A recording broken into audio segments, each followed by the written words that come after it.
और इस कड़ी में बातचीत के कड़ी में बदलता बिहार बदलता अररिया के इस कड़ी में अब दो मेहमान हमारे साथ जुड़े हैं, विजय जी और शंभू जी। आप दोनों का बहुत बहुत स्वागत है। भारतीय जनता पार्टी से दोनों ही नेता हैं और पहला सवाल तो यही कि अररिया कितना बदला एनडीए के शासनकाल में, विजय जी?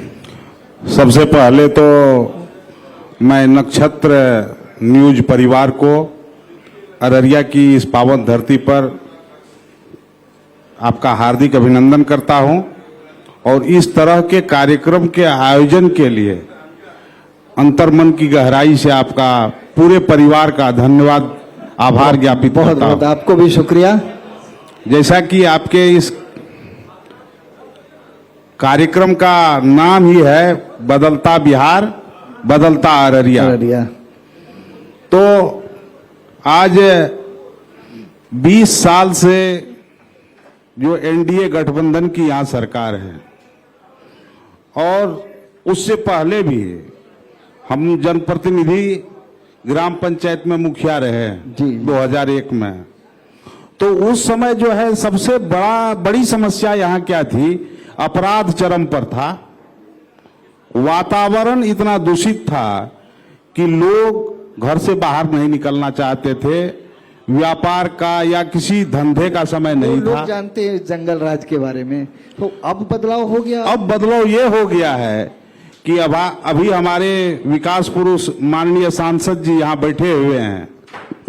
यहाँ आप देख रहे हैं कि 4 लेन सड़क और रेलवे लाइन नई जो बिछी है, वंदे भारत ट्रेन अररिया से गलगलिया, और सिर्फ अररिया जिला हेडक्वार्टर की बात नहीं करता, ग्रामीण क्षेत्रों में भी, सुदूर ग्रामीण क्षेत्र में जो हमारा नेपाल का सीमा है, नरपतगंज विधानसभा का बेला बसमतिया से लेकर के फिर भरगमा तक, उन क्षेत्रों में भी जो है बहुत सारे कार्य हुए हैं। सड़क के क्षेत्र में, बिजली के क्षेत्र में, आप जानते हैं कि किसान को जो है किसान सम्मान निधि, लोगों को आयुष्मान कार्ड, गरीब लोगों को अनाज योजना, हर तरह की काम हुआ है। और आप कहिए तो अररिया का सम्यक विकास हुआ है, सर्वांगीण विकास हुआ है। चलिए अगला सवाल आपसे लेना चाहेंगे शंभू जी। कितना आश्वस्त हैं कि आगामी चुनाव में एक बार फिर एनडीए की सरकार बिहार में बनेगी? सबसे पहले मैं नक्षत्र न्यूज को धन्यवाद देना चाहता हूं, जो इस तरह का कार्यक्रम अररिया में रखे हैं। और हमारे सरकार, एनडीए की सरकार जो काम किया है वो सबके नजर में है।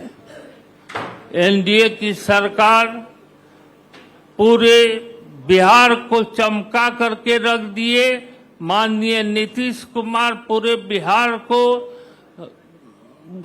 मुकाम पर पहुंचाए और हमारे प्रधानमंत्री नरेंद्र मोदी जी पूरे अररिया को, पूरे देश को चमकाए। हमारे प्रधानमंत्री नरेंद्र मोदी भाई इस देश के लिए, और देश ही नहीं पूरे विश्व में जो है विख्याता हो गए। उन्होंने जो काम करके दिखाया है, जो किया है, वो किसी से छिपा हुआ नहीं है। जब से बिहार में एनडीए की सरकार बनी है, बिहार का जो है विकास भरपूर हुआ है। रोड नहीं था, रोड बना। जर्जर हालत में एनडीए को जो है बिहार मिला था और एनडीए की सरकार ने उस बिहार को सजा दिया।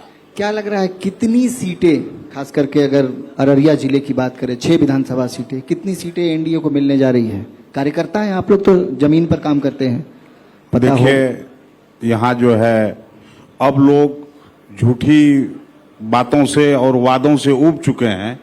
लोग काम के आधार पर वोट करना चाहते हैं और करते भी हैं जी। अररिया लोकसभा में 6 विधानसभा सीट है और सभी विधानसभा में विकास का जो है सर्वांगीण विकास आप कह सकते हैं हुआ है। और उस आधार पर जो है यहाँ के लोग इस बार मन बनाए हुए हैं।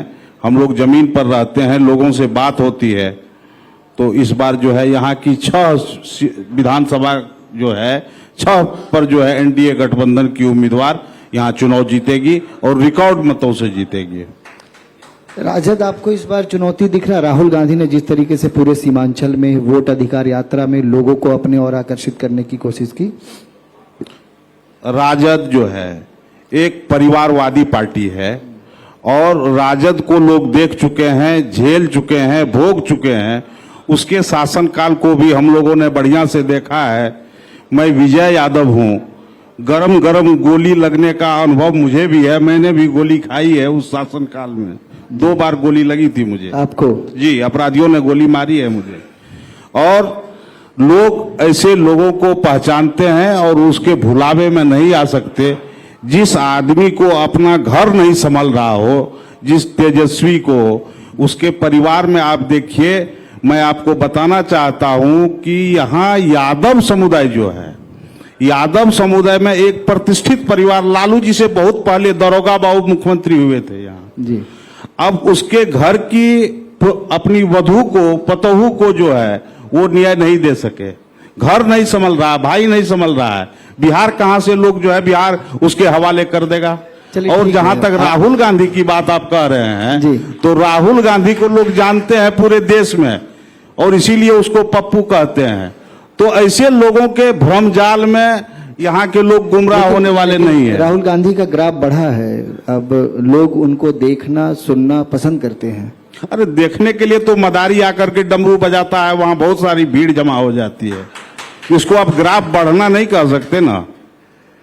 आपको लगता है यानी राहुल गांधी का कुछ भी असर नहीं होगा? मैं दलीय भावना से ऊपर उठ करके आपको कहता हूं कि राहुल जी को एक राजनेता के तौर पर जो है कोई पसंद करने के लिए तैयार नहीं है। और इस क्षेत्र में ही नहीं, पूरे बिहार में मैं बात करता हूं आपको। अभी बिहार में विधानसभा का चुनाव होना है, उनके पास इतने लोग नहीं हैं जो वो कैंडिडेट उतार सकें। झंडा उठाने वाला कोई नहीं। मैं जमीन की बात आपको करता हूं। एंटी इनकम्बेंसीज को समझते हैं, इतने खूब समझते हैं, सामाजिक कार्यकर्ता है। आपको नहीं लगता है कि उसका प्रभाव, उसका असर दिखेगा? क्योंकि नीतीश कुमार जी को लेकर के स्थिति स्पष्ट नहीं है कि मुख्यमंत्री बनाएंगे आप लोग या नहीं बनाएंगे। चेहरा अभी तक ना तो आप लोगों ने डिक्लेयर किया है, ना दूसरे तरफ अगर इंडिया गठबंधन की बात करें तो वहां से भी डिक्लेयर नहीं है।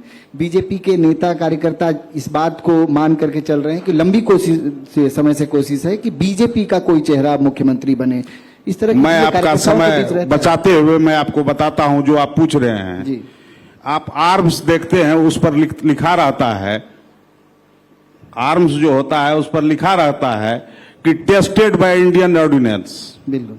आप कोई जेवर खरीदते हैं तो उस पर भी हॉल मार्क लगा रहता है। उसी तरह इस देश के तमाम जनता का भरोसा मोदी जी पर है, वो टेस्टेड हैं। इसीलिए उसके बारे में मुख्यमंत्री बनेंगे नहीं बनेंगे, पूरा मोदी जी को और नीतीश कुमार जी के नेतृत्व में यहाँ चुनाव होगी। और 2025 में जो है 225 का जो नारा है ये इस बार सफल होगा। चलिए, चूंकि समय भी बहुत कम है और आपने नक्षत्र न्यूज के मंच पर आकर के समय दिया, पार्टी कार्यकर्ताओं की बातें रखी। और एक चीज जो दावे लगातार भारतीय जनता पार्टी और एनडीए के लोग दावा करते हैं कि सरकार किसी भी हाल में भारतीय जनता पार्टी और जेडीयू की बनेगी, तो हम लोगों की तरफ की से भी शुभकामनाएं हैं। आने वाले चुनाव में तमाम चीजें स्पष्ट होंगी। एक बात तो स्पष्ट रूप से जान लिया जाए, और आप भी किसी समाज से हैं, समझते हैं कि कोई भी किसी भी स्तर का जो चाहे वार्ड सदस्य हो या हमारे माननीय सांसद जी है, सबसे बड़े सदन के जो सदस्य हैं, उनका 2 ही काम होता है। एक काम तो यह है कि सरकार के द्वारा जो संचालित जन कल्याणकारी योजना है उसका 100% लाभ जो है जमीन तक पहुंचे और आम लोगों के मान सम्मान और उसके अधिकार की, उसका जो मौलिक अधिकार है उसकी रक्षा हो। तो ऐसे कामों में जो है हमारे यहाँ के जो सांसद महोदय सर्वसुलभ हैं और सभी लोगों से मिलते हैं। और विकास के काम को अगर मैं गिनाने लगूं यहाँ पर तो मुझे लगता है घंटों लग जाएंगे, नहीं गिना पाऊंगा। वो बैठ करके सुन भी रहे हैं तमाम लोगों को, ये भी बड़ी बात है। हाँ, ये भी अच्छा, ये भी जो है उनकी उदारता है, ये उनकी महानता है, उसकी महत्ता है कि वो जो है यहाँ अब सबसे पहले आप उनको उनका इंटरव्यू ले लिए, उसके लेकिन बाद- उसके बावजूद भी सबसे अंतिम तक जो है वो बैठे हुए हैं। ये उनकी सदा सहता है। चलिए बहुत बहुत और मैं सांसद महोदय का बहुत बहुत आभार व्यक्त करता हूं और उनसे निवेदन करता हूं कि भाई साहब अजय झा जी चले गए क्या, तो वो आत्मदाह न करे, उस पर आप ध्यान दीजिए, मेरा निवेदन है। आखिरी का 2 लाइन, क्या लगता है कि जातिगत भावनाओं से ऊपर उठ करके इस बार बिहार की जनता वोट करेंगे, क्योंकि बिहार की राजनीति जातिगत के आधार पर ही होता है? बिहार की जनता जात पात को नहीं देखेगी और हम ये सरकार न जात पात को माना है और न मानता है। बिहार की जनता जात पात से ऊपर उठ करके वोट करेगा और बिहार में फिर से पुनः एनडीए की सरकार बनेगी। ये पूरे बिहार के लोगों को विश्वास है और अररिया जिला में जो हमारे माननीय सांसद जी ने विकास करके दिए हैं और उस विकास को लेकर के पूरे अररिया जिला में 6 सीट है, 6 सीट का 6 सीट एनडीए के खाता में जाएंगे। चलिए बहुत बहुत शुक्रिया, आप लोग नक्षत्र न्यूज के इस मंच पर आए और अपनी बातों को साझा आपका भी किया। बहुत बहुत आभार। चलिए शुक्रिया।